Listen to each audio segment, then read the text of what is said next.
భర్త అత్తమామల చేతుల్లో బలైపోతున్న మహిళలను రక్షించడానికి ఏర్పాటు చేసిన సెక్షనే 498A.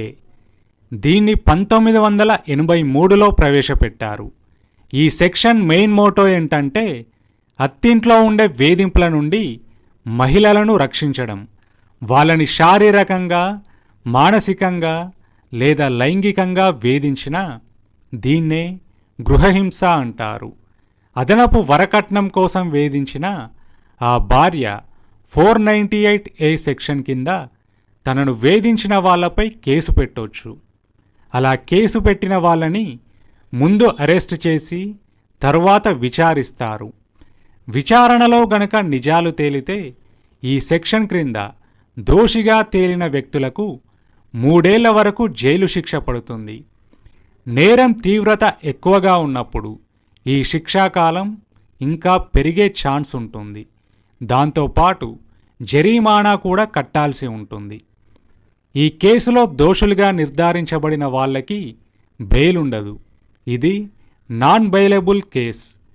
అయితే దేనికోసమైతే ఈ సెక్షన్ని ప్రవేశపెట్టారో ఇప్పుడు ఆ సెక్షన్ ఆ మహిళల చేతుల్లోనే దుర్వినియోగమవుతోంది. చట్టాలు తమకు ఫేవర్గా ఉన్నాయని కొందరు మహిళలు ఇష్టారాజ్యంగా అమాయకులపై కేసులు పెట్టి డబ్బులు గుంజే ప్రయత్నం చేస్తున్నారు. దీనికి బెస్ట్ ఎగ్జాంపుల్ రీసెంట్గా బెంగుళూరులో ఆత్మహత్య చేసుకున్న అతుల్ సుభాష్ అనే 34 ఏళ్ల సాఫ్ట్వేర్ ఉద్యోగి ఉదంతం. ఈయన తన ఇంట్లో సూసైడ్ చేసుకున్నాడు.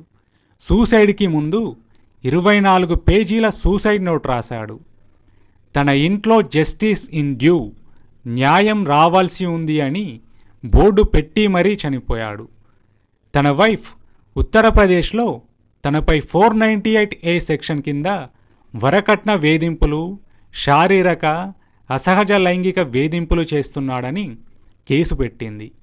24 పేజీల సూసైడ్ నోట్ రాశాడంటే అతను మానసికంగా ఎంత వేదన అనుభవించి ఉంటాడు. తన ఫ్యామిలీ, చుట్టాల దగ్గర తన పరువు మొత్తం తీసేసింది అని ఎంత క్షోభకి గురై ఉంటాడు. ఇక్కడ అర్థం చేసుకోవాల్సింది ఏంటంటే చావు సమస్యకి పరిష్కారం కానే కాదు. జీవితంలో చావు అనేది ఫైనల్. చచ్చేంత తెగింపు వచ్చిందంటే ఆ తెగింపుని చావడం కోసం కాకుండా సమస్యని పరిష్కరించడానికి, ఫైట్ చేయడానికి ఉపయోగించాలి. సూసైడ్ అనేది ఒక టెంపరరీ ప్రాబ్లంకి పర్మినెంట్ సొల్యూషన్ లాంటిది. ఇక పరువు అంటావా, అలాంటి బక్వాస్ థింగ్స్ అసలు లేనే లేవు. వాటి గురించి అస్సలు భయపడొద్దు. ఎవ్వడు ఏమైనా అనుకోని బరాబర్ జీవించాల్సిందే. ఈ సొసైటీ అలానే ఉంటుంది, పట్టించుకోనే వద్దు. 24 పేజీల సూసైడ్ నోట్ రాసిన శ్రద్ధ, క్లారిటీ బతకడం మీద పెడితే బాగుండనిపించింది. అయితే ఇక్కడ మన పాయింట్ ఏంటంటే ఈ సెక్షన్ని ఈ భార్యామణులు ఏ విధంగా మిస్యూజ్ చేస్తున్నారని. మొగుడు పెళ్ళాలన్నాక గొడవలు కామన్, ఇల్లన్నాక సమస్యలు అంతే కామన్. కానీ వీళ్ళు ఈ చిన్న చిన్న గొడవలను కూడా పెద్ద పెద్ద విషయాలుగా చూపెట్టి తప్పుడు కేసులు పెడుతున్నారు.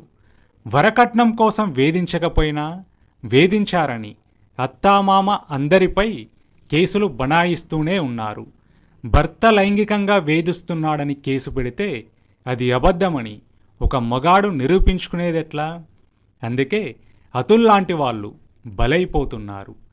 చెప్పుకుంటే సిగ్గుచేటు, కానీ ప్రస్తుతం మగాళ్ళకి రక్షణ కరువైంది.